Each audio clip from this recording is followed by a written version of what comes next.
Exam मस्ती by Saurabh में आपका स्वागत है।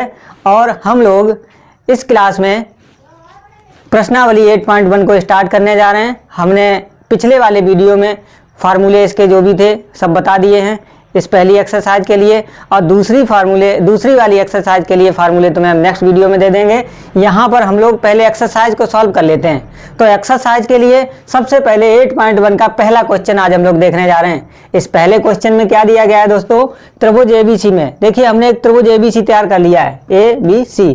इस त्रिभुज एबीसी में कोण बी को समकोण रखना है, तो समकोण होता है 90 डिग्री पे, तो हमने बी को समकोण कर दिया है, जिसमें भुजा AB 24 सेंटीमीटर है। देख रहे हो AB 24 है और भुजा BC 7 सेंटीमीटर है। और निम्नलिखित का मान ज्ञात कीजिए। नंबर 1 साइन A और comma cos A, number 2 sine C comma cos C। ये मान हमें निकालने हैं। तो त्रिभुज हमारा तैयार है। इसमें हमारे पास लंब है और आधार है, लेकिन कर्ण मेरे पास नहीं है। तो सबसे पहले हम लोग कर्ण को ज्ञात कर लेते हैं। तो कर्ण को ज्ञात करने के लिए हम लोग जानते हैं पाइथागोरस प्रमेय। पाइथागोरस प्रमेय से पाइथागोरस ने अपनी एक प्रमेय दी थी कि कर्ण पर बना वर्ग शेष दो भुजाओं पर बने वर्गों के योगफल के बराबर होता है। यहां पर लंब हमारे पास 7 है, आधार 24 है, कर्ण अभी हमें पता नहीं, ऐसे ही चलता रहेगा। तो 7 का वर्ग 49 होता है, 24 का 576। इनका टोटल किया जाए तो 9 6 15, 7 4 11, 625। यहां से वर्ग हम लोग हटाएंगे या दोनों पक्षों का वर्गमूल ले लें, तो 625 का वर्गमूल 25 होता है।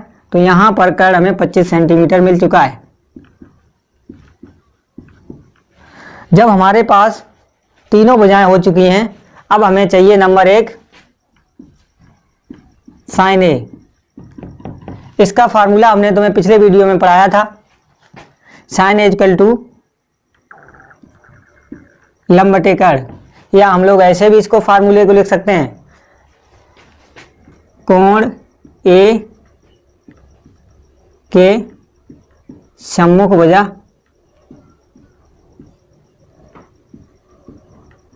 बटे कर्ण, ऐसे भी हम लोग लिख सकते हैं। तो कोण A के सम्मुख भुजा देख लो, वही लंब होती है 7 सेंटीमीटर और बटा 25। तो एक आंसर ये आ गया, ये कट नहीं पाएंगे, तो साइन A की वैल्यू ये आ चुकी है। और इसी में उन्होंने पूछा था कॉस A, तो कॉस A इक्वल टू होता है मेरे पास कोण, या तो ऐसे भी हम लोग लिख सकते हैं आधार बटा कर्ण, या फिर दूसरे तरीके से लिखना चाहें कोण A की संलग्न भुजा बटे कर्ण। देख लीजिए कोण A की संलग्न भुजा, कोण A से लगी भुजा हमारी 24 है और कर्ण 25 है, ये भी नहीं कैंसिल हो पाएंगे, तो ये कॉस A की वैल्यू आ गई। इसी प्रकार हम लोगों को नंबर 2 निकालना है साइन C। तो साइन C का भी वही फार्मूला हो जाएगा, लंब बटे कर्ण या कोण C के सम्मुख भुजा बटा कर्ण। देखो साइन C, तो C के सम्मुख भुजा कौन सी है मेरी 24, और कर्ण हमेशा वही रहता है, ये नहीं बदलता है। ये 90 अंश के सामने की जो भुजा होती है उसे हम लोग कर्ण कहते हैं। इसी में हम लोग निकालेंगे कॉस C। कॉस C की फार्मूला हमारे पास हो जाएगा, या हम लोग ऐसे भी लिख सकते हैं कोण C के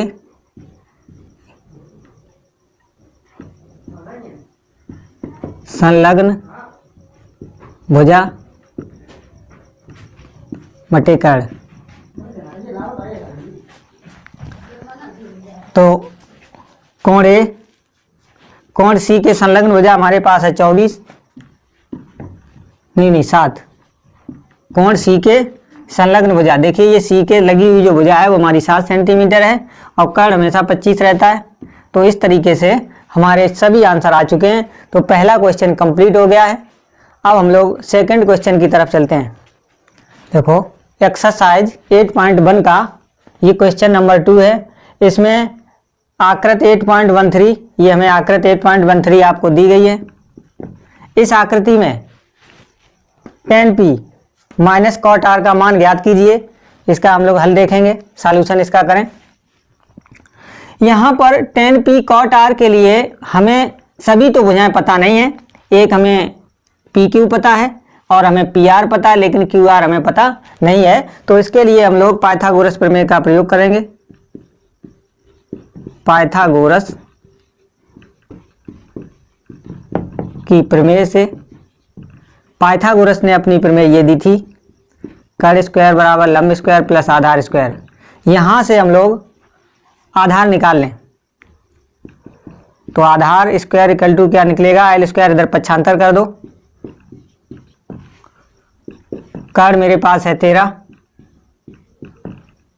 लंब 12, 13 का वर्ग 169, 12 का 144, तो 169 माइनस 144 25 आ गया। तो ए स्क्वायर इक्वल टू 25, तो ए इक्वल टू वर्गमूल ले लो 5। तो ये ए हमारे पास 5 आ चुका है।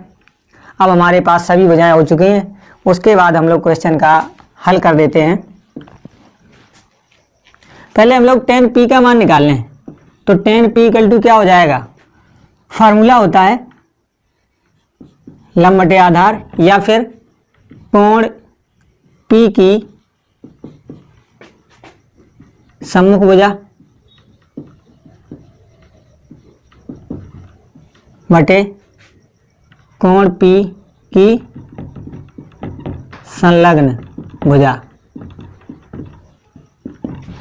देखिए हम लोग कोण P ले रहे हैं, तो P हमारे पास ये कोण है, तो P के सम्मुख भुजा, तो सम्मुख भुजा हमारे पास 5 है और कोण P की संलग्न भुजा, कोण P से लगी हुई भुजा मेरे पास 12 है और कर्ण हमारे पास 13 है, क्योंकि 90 डिग्री के सामने एक भुजा कर्ण होती है और कोण जो भी आपको दिया जाए उसके सामने लंब होता है और कोण से लगी हुई भुजा हमारी आधार होती है।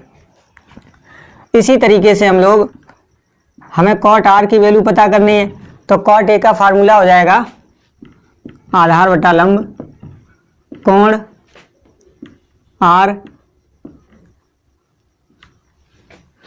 की संलग्न भुजा बटे कोण आर की सम्मुख भुजा।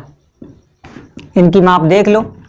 कॉट आर की आधार बटा लंब होता है, तो कोण आर की सम्मुख भुजा देख लो 5 है और कोण आर की सम्मुख भुजा 12 है। इस तरीके से अब हमें ये मान प्राप्त कर देना है। अतः tan p minus cot R, इसी की वैल्यू हमें पता करनी है।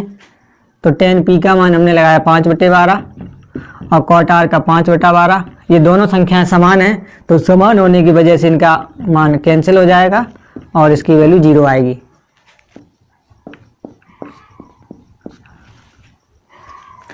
अगला प्रश्न है हमारे पास क्वेश्चन नंबर 3। क्वेश्चन नंबर 3 में कहा गया है यदि साइन ए की वैल्यू 3.4 हो तो कॉस ए और टेन ए का मान परिकलित कीजिए। तो इसके लिए हम लोग जानते हैं कि साइन ए इक्वल टू क्या होता है, लंब बटा कर्ण, और इसकी वैल्यू हमें दी गई है 3.4। तो यहाँ से हम पता कर लें, इसकी कंपेयरिंग कर लें, तुलना कर लें, तो L इक्वल टू 3 है और K इक्वल टू 4 है। तो हमारे पास लंब भी है, कर्ण भी है, लेकिन आधार नहीं है। तो हम लोग इसको पता करने के लिए पाइथागोरस प्रमेय का सहारा ले लें। हम जानते हैं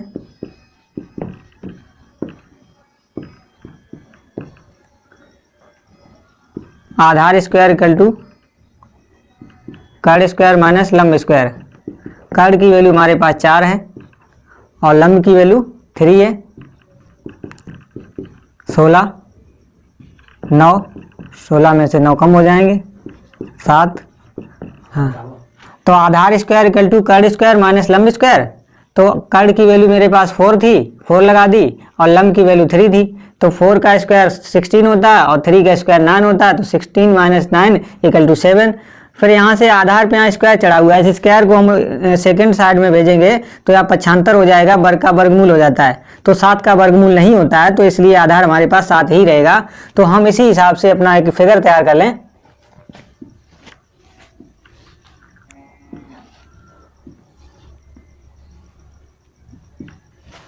देखो, इसमें जो सबसे बड़ी भुजा है वो कर्ण होती है, 4 है, और सबसे आधार मेरे पास 7 है और लंब 3 है। तो कोण ए की बात करी गई थी, ए, तो हम इसको ए एंगल मानेंगे। तो जब ये ए हो गया, बी और सी किसी को भी कर सकते हैं, लेकिन ए हमें 3 ही रखना है। कोण ए के सामने लंब है तो लंब हमें 3 ही रखना है, बाकी भुजाएं इधर उधर बदल सकते हैं। और कर्ण भी हमेशा सबसे बड़ा होता है, तो कर्ण देख लीजिए, इसमें सबसे बड़ा 4 है, लंब 3 है, कर्ण 4 है, आधार वर्गमूल 7 है। तो हमने फिगर तैयार कर लिया है। हमें मान पूछा गया है cos a और tan a का। तो नंबर 1, cos a की वैल्यू क्या हो जाएगी, आधार बटा कर्ण। आधार हम लोग समझ चुके हैं, √7 हो जाएगा, और कर्ण 4 हो जाएगा। tan a का मान हमें चाहिए,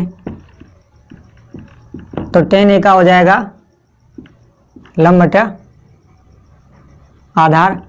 लंब की वैल्यू मेरे पास है 3 और आधार की वैल्यू है 7। तो इस तरीके से ये क्वेश्चन कंप्लीट होता है। और इन क्वेश्चंस को आप लोग कॉपी पेन निकाल के इनको लिखते भी रहें, तभी कुछ हो पाएगा, ऐसे ही देखने से कोई फायदा नहीं होगा।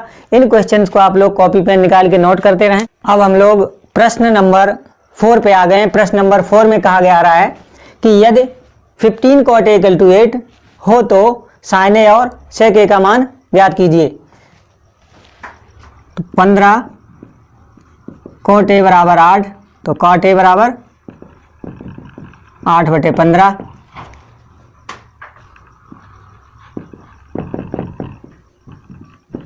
वैसे हम लोग जानते हैं cot a = आधार बटा लंब होता है, लेकिन हमें cot a की वैल्यू 8/15 दी गई है। तो हम लोग यहाँ से कंपेयरिंग कर लें, तो आधार की वैल्यू मेरे पास 8 है और लंब की वैल्यू 15 है।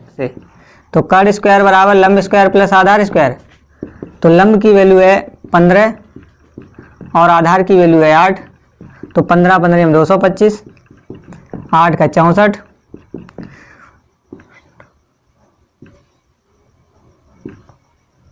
तो कर्ण स्क्वायर बराबर 289। तो कर्ण हो जाएगा मेरे पास 289 का वर्गमूल, और 289 का वर्गमूल होता है 17। इस हिसाब से हम लोग फिगर तैयार करें। यहाँ पर इन्होंने ए एंगल दिया है, तो हमको ए को स्पेशल कर देना है, बी और सी कोई भी दे दें। यहाँ पर हमें आधार 8 करना है, लंब 15 रखना है, और कर्ण अभी हमने निकाला 17। उन्होंने मान हमको पूछा है sin a का। तो नंबर पहला सवाल हम लोग लगा दें, sin a। तो sin a क्या होता है, लंब बटा कर्ण। तो लंब हमारे पास है 15 और कर्ण अभी हम लोगों ने निकाला 17। इसी तरीके से नंबर 2 निकाल लें, sec a। sec a = हो जाएगा कर्ण बटा आधार। कर्ण की वैल्यू मेरे पास है 17 और आधार है 8। तो इस तरीके से क्वेश्चन 4 पूरे इस वीडियो में हो गए। नेक्स्ट वीडियो अगर जो आपको देखना है तो नेक्स्ट वीडियो कल डाल दिया जाएगा, और इससे आगे के क्वेश्चन आप लोग उसी नए वीडियो